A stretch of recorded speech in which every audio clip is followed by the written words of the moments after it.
My name is Upati Sir. We live in extremely fortunate times to be born human beings and to have access to the teachings of the Buddha.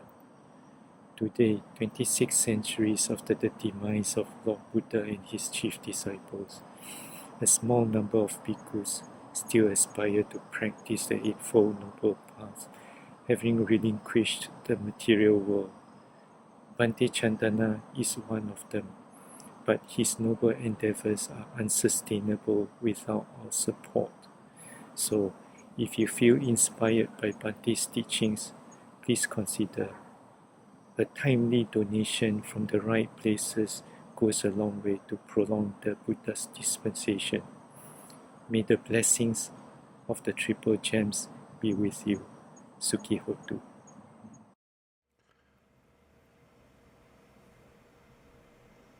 People often think that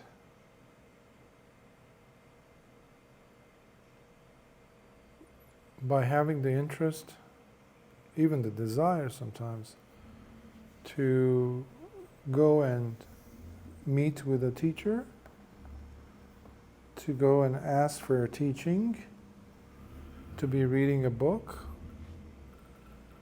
to frequent places, irrespective of what type of teaching or teacher or school of thought they might be gravitating towards. If something speaks to them on a deep, deep level, by them taking certain steps, which usually is dependent on how they feel, it will fluctuate.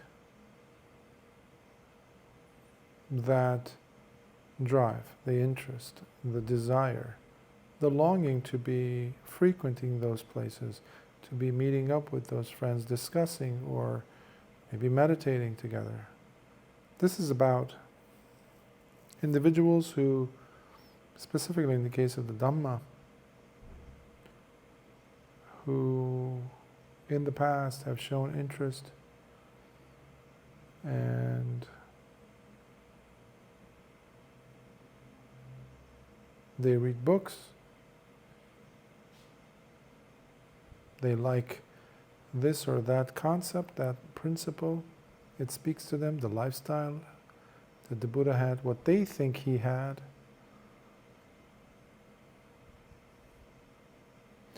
But they forget one important thing, that even that desire is itself conditional.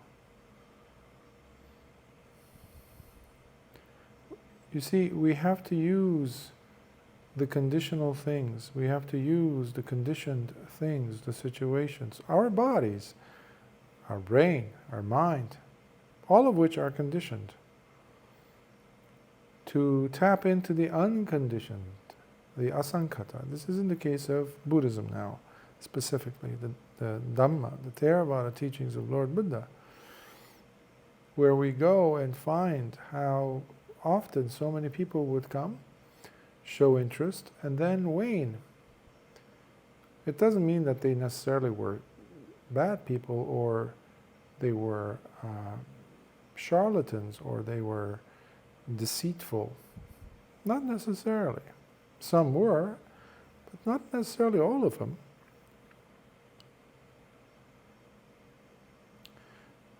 So what I want to address here briefly is that the desire itself to want to long for practicing the Dhamma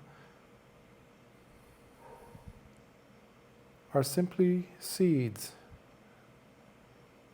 that you are placing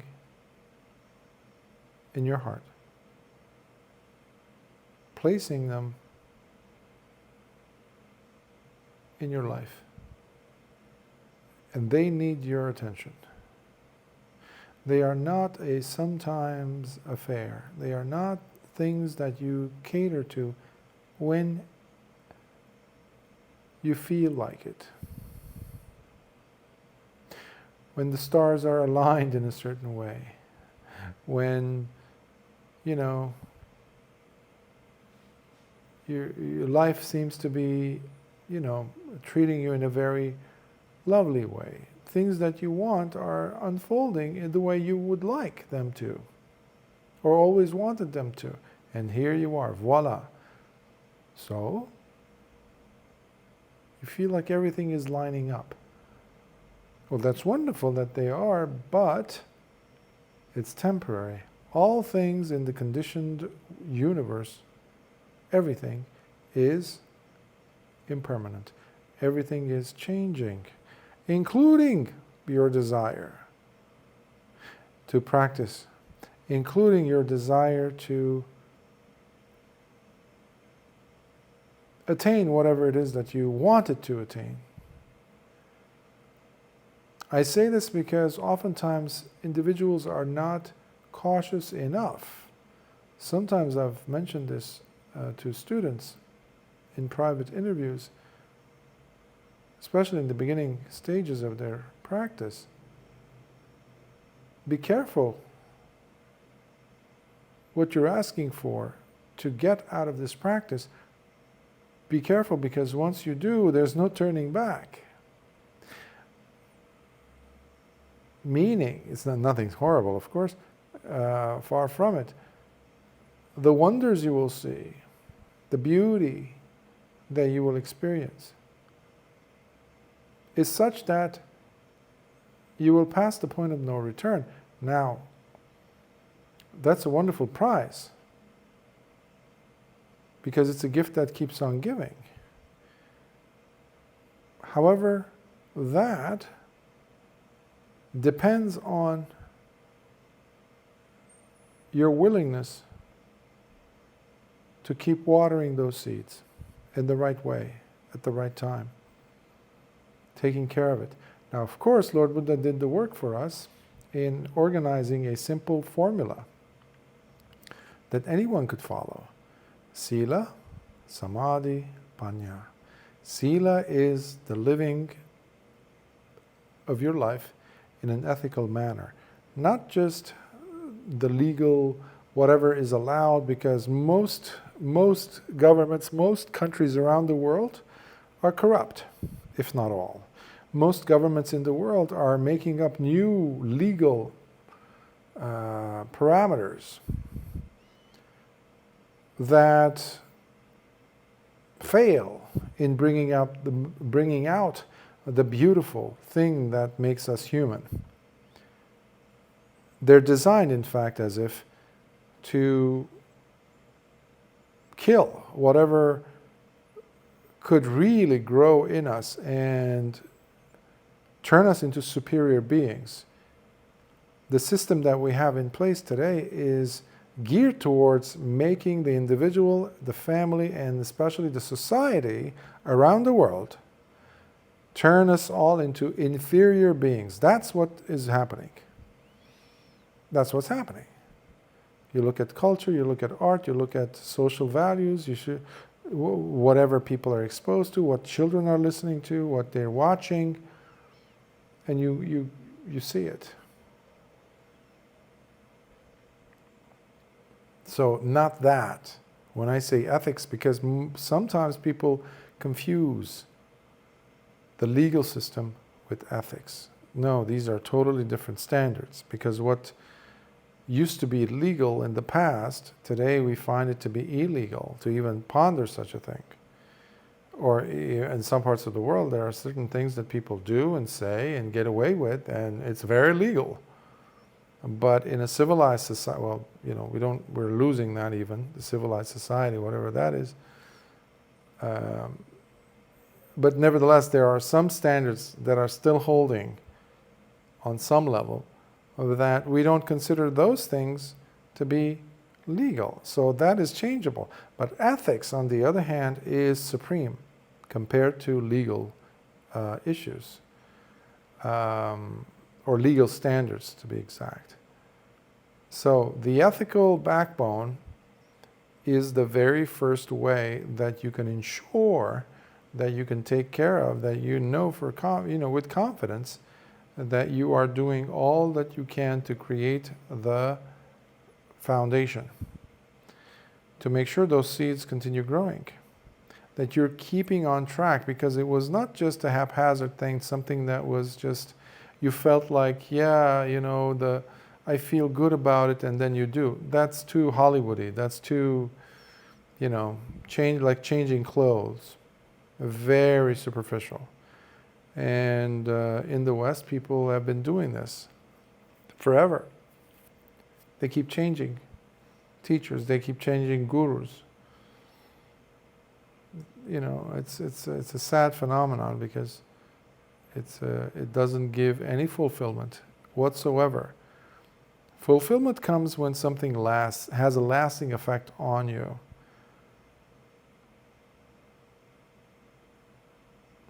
And this is the ultimate journey for one to undertake. You will have many relationships in life, different types of relationships, come and go, come and go, come and go. Maybe different kinds of careers, places that you would live, friends, come and go, come and go.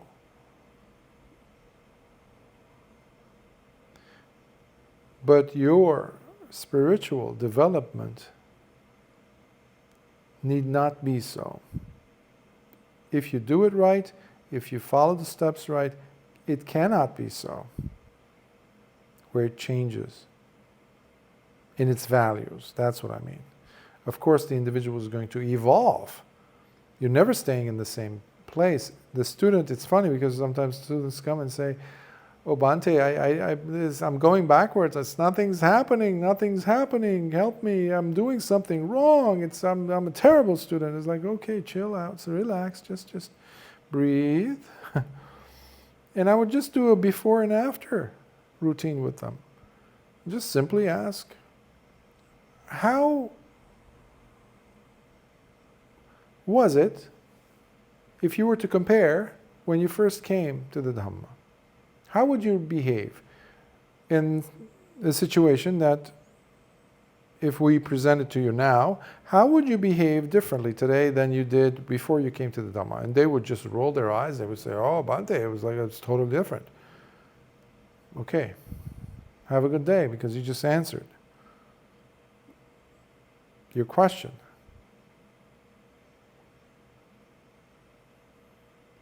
We never seem to appreciate the work, the genuine work that we do. And sometimes that also becomes a stumbling block. And it sometimes causes us to fall back. Learn to appreciate yourself, your effort. Not a flimsy effort, not a fake effort, not a wishy-washy effort, not a so-so effort. No. You're either in it or you're not.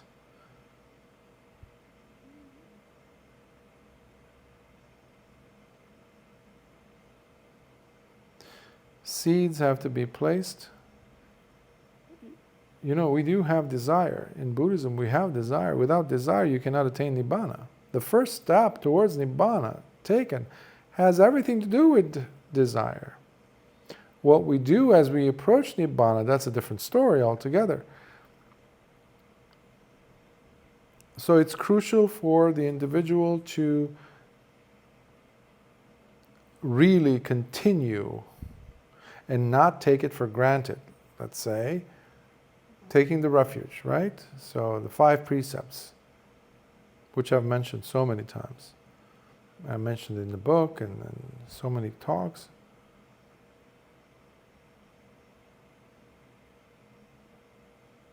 You say to yourself, I'm undertaking the training rule to give up.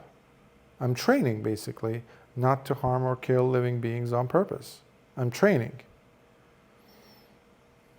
There's no judge. It's you who has to answer to yourself. So you're purifying yourself. It's a different thing. It's totally different. It's not imposed from an outside source. It's you, all you, and you're training. Train sometimes means you're going to fail. Okay, but you're training. That's the key. You need not give up. Because during the day you're going to go through different moods, mood swings. Even temperature is going to affect your mood. Dhamma is not dependent on your mood. Should not be dependent on your mood, basically. That's what I'm trying to say. Because if it is, then it's also going to be wishy-washy Dhamma. Dhamma is never wishy-washy. We make our own practice weak because of the lack in effort, lack in consistency. So that's the word that needs to come. So you might be taking the 5 precepts. I just mentioned one of them. But you might even say, I need to sit and meditate. Okay, make a call to yourself. Make a determination. Every day I'm going to do it. Stick to it. Anything you do, you're going to change your diet, okay? You can't mess around. You can't go ahead and start, if you say I'm not going to eat, starches, bread, rice, pasta, things like that, or fried food, okay. Don't do it for 3 days and then the 4 days, or even do it for 5 days and 2 days. You add the pizza, the ice cream. Or you do it for 5 hours in a day and you say, well, I didn't eat that for lunch, so I'm going to go ahead and, binge on French fries or something. No, you don't do that. Anyone knows that if you want to progress, you want to gain the benefits of such a choice of a lifestyle, a new regimen, a system that you're applying, then you must show your good faith. So if you want to gain anything from any subject, any direction, you need to show your good faith. If you want to get that A, if you're in a high school or college, you need to do the work. If you want to get that raise, if you want to get that job done, the project completed, that task completed, you need to do the work. Even if it means you need to sacrifice a few hours from your sleep. But if that's your goal, so make sure your goal is worthwhile for your work, for your intent to finish the work. Is the work worthy of that? That's what I'm trying to say also. So when you talk about seeds, when you talk about somebody coming in and taking the refuge, because I've had students showing up, as I was mentioning in the beginning, they would come in and with tears in their eyes, they just like want to give this opportunity for themselves to practice properly by taking the 3 refuges, taking refuge in the Buddha, the Dhamma, and the Sangha, and then taking the 5 precepts. So I encourage them to do that every day. And not just the saying, the ritualistic part. That's not as important at all as bringing it to mind throughout the day. But it's key, it's so crucial for people to not treat that as a one-shot deal, one thing, one time. That's it, I've proven myself, so... And then they start blaming. It's not as effective. Well, it's going to be as effective as you make it out to be. Just like your project is going to be a weak project, or it's not even going to be completed if you don't intentionally put the effort to make it so. So don't go ahead and blame the topic. Don't go ahead and blame, other things except for you not putting in the effort. So, which tells us a lot about the lack in positive intentionality in today. The persistence in pursuing something good is lacking because people's attention span has dropped. It's dropped. People can't even hold their attention on one thing for I think the number was like less than half a minute.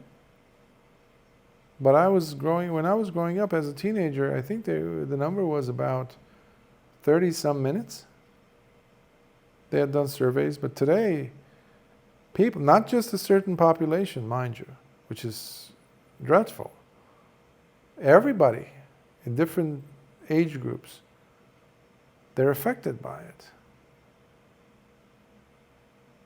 The attention is always on, am I getting enough, did I get an update on something that I posted somewhere on Twitter or Facebook or Instagram or whatever they have nowadays.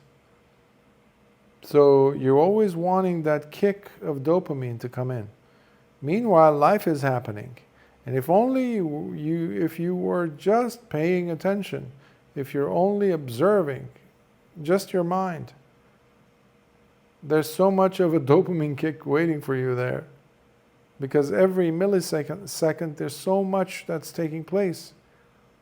So many types of feelings showing up, so many different consciousnesses showing up, going and appearing, vanishing, appearing, vanishing. So many perceptions and memories coming in, so many different types of sankharas or habitual drives coming in. But when they come in, guess who joins them for the ride? We do. What I mean by that is, you relinquish your sati, you relinquish your mindfulness, and you're just going on for a ride. You're not there anymore as an observer. You're very much joined in. You have entered the movie theater. And it's playing, the movie's playing. And you're just there as an audience member, as a participant, actually, in that sense. You're just being had, fooled. So, consistency is key. Persistence is key. Standing up for what you believe in. And don't make it just a one-time affair. You have to fuel. You have to give life to those seeds. The seeds are there. The seeds are full of life. Okay? Lord Buddha has examples of this throughout the suttas. He says if you get messed up seeds, and some that have been crushed, some that have been left outside in the sun for ages, some that have seen mold growing in them, on them, some that have been left in the water, not kept properly. So they're spoiled seeds, and you take them and you go and put them in a nice soil. It's not going to work. Sorry. It might be a little bit of a burst here and there, but poof, nothing comes out of the soil. Nothing forms into anything intelligible, or let alone life. And similarly, you might have good seeds that you go ahead and place them. The image I think Lord Buddha gave is a big slab of rock. Think of a black or any kind of a rock, solid obsidian or some rock, and you put the seeds, healthy, beautiful, well-kept seeds, heirloom seeds, 100% organic, not Monsanto nonsense, not GMO stuff, real, actual seeds, and you put them on this slab of rock and you let it be scorched day and night. I mean throughout the day by the sun, and moisture, this and that. Soon enough the seeds will spoil. They won't turn into anything. So you see, on both cases, what is lacking is wisdom. So it's not just forcefulness, it's not just getting passionate, desiring, I want to start this path, Bhante, yes, I want to dedicate my life to this path so that I can also attain the same happiness that Lord Buddha did. That could be a lovely spark to start things. But how much oomph do you have behind it? How much willingness do you have behind it to keep that continuous? See, everybody comes to the Dhamma for different reasons. Some might come for even as ludicrous reasons as for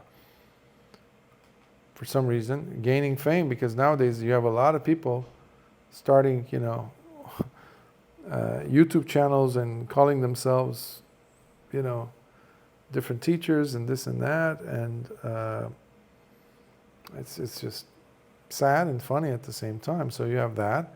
You have others who just are very servile. You have others who are completely overrating. You have others who want to prove something to others, etc. The list is long. And then you have some who really genuinely are moved and they want to end suffering. That's the underlying fact. Suffering should be the reason why you're studying the Dhamma. Most people want to avoid suffering. They don't even know why they're studying the Dhamma sometimes. Why are you doing this? Why are you at a retreat? Putting in 12 hours, 16-hour day meditating. I ask people, because I used to ask myself, why am I here on the other side of the world in these very uncomfortable situations? The weather is terrible. I can't sleep. I don't want to sleep, but I need to sleep, but I don't want to sleep. So you must have a valid reason why you're there, why you're practicing. So for this reason of suffering, Dhamma can blossom. And if your reason to end suffering is strong enough, you really don't need someone like me to come and urge you, to push you, to get you to do the work, to become persistent. You wouldn't need a person like me to constantly nudge you and, drive his spurs into you to kind of get you moving, to put some intensity into it, some authenticity. Why? Because your pain is authentic for you and you want to end that pain. Now that is what I meant so many times by saying that a person who is not mindful of suffering, of dukkha, cannot know Nibbana, cannot even be on the path to Nibbana. Because you're going in a different direction, I'm sorry. And most Buddhists are going in a different direction. Sad to say. Even if you're studying the suttas, something that I keep telling people to study the suttas, because that's where there is still the teachings of Lord Buddha to be found. But the teachings are dead, I have to also say that, if they don't come alive in you through your own authentic living of it, living of the Dhamma. So when you're doing sati, it's not just, just be aware of this, just be aware of your cup holding of this and that and this. That's not just that.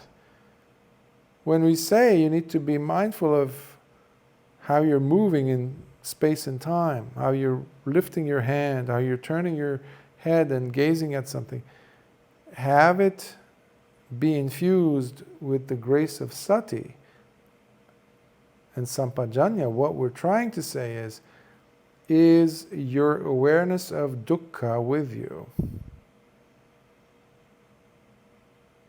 Because that's going to make it really powerful of a reason, of a condition for you to shake yourself off and out of mediocrity and really live the life of Dhamma.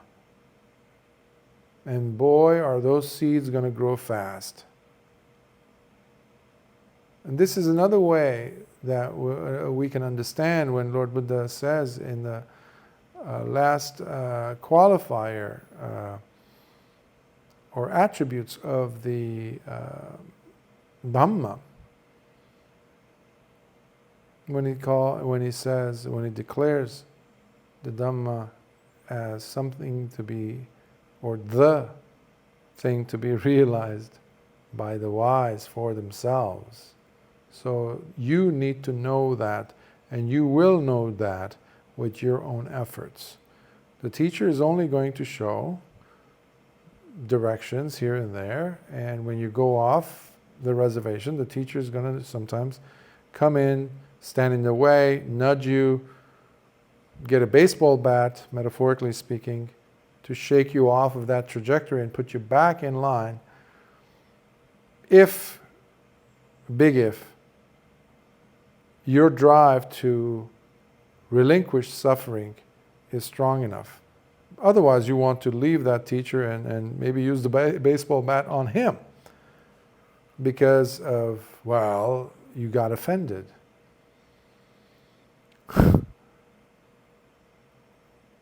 And those are the individuals who Lord Buddha says are unteachable. There's a few suttas in the Anguttara Nikaya, numerical discourses, where Lord Buddha talks about them. And those are the ones who only want to experience the rosiness of it, the passion-filled, this and that. They want to just rose-colored, yes. They want to live in the Disneyland of Dhamma. They want attainments. They want this. They want this. They want.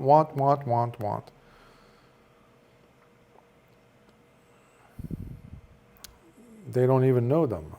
And some people have even claimed that they have attained Nibbana while they live like that.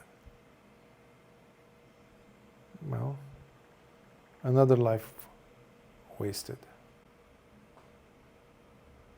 So, suffering must be real enough for you to want to do something with this jewel, with this gem that we call Dhamma. So you're highly fortunate to be alive as a human, highly fortunate enough to be hearing words of Dhamma, and even more so, highly fortunate to want to pick it up, want to practice. That's amazing. How many people you know in your life are doing that? Can you count them on a single hand? Already, you see how rare it is. Not everyone you know is living the life of saving themselves from suffering, ending this journey of suffering. Majority of the people in the world are not going to take that path. They're not interested. They are suffering, but they're not interested in looking straight in the eye of suffering and want to do something about it the correct way. So for that reason, they want the conditioned by experiencing the conditioned, running away from the conditioned, but as their ultimate apex of experience, the culmination of all that is still a conditioned state of affairs. In this Dhamma and discipline of Lord Buddha, which we call Buddhism, the dispensation of Lord Buddha, we are trying to get rid of suffering. And the method is there. And what that culminates into is called the Amata Dhatu, or the Amata. Amata means the deathless. Another name, another synonym for Nibbana,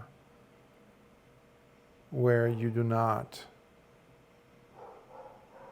go through samsara again once you close your eyes for the last time, once the body breaks down. But before that happens, you already have relinquished. We don't wait. Nibbana is not something that we wait for to take place after death or at death. No. No, that's not what Lord Buddha taught.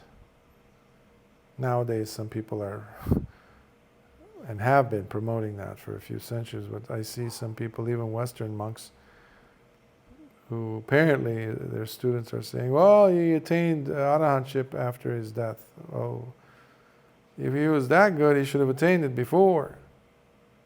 Okay, the Dhamma is not something that was taught by Lord Buddha to be attained, the culmination of, to be attained at the end or after death. That's nonsense, that's ludicrous. The person must release oneself from suffering while alive.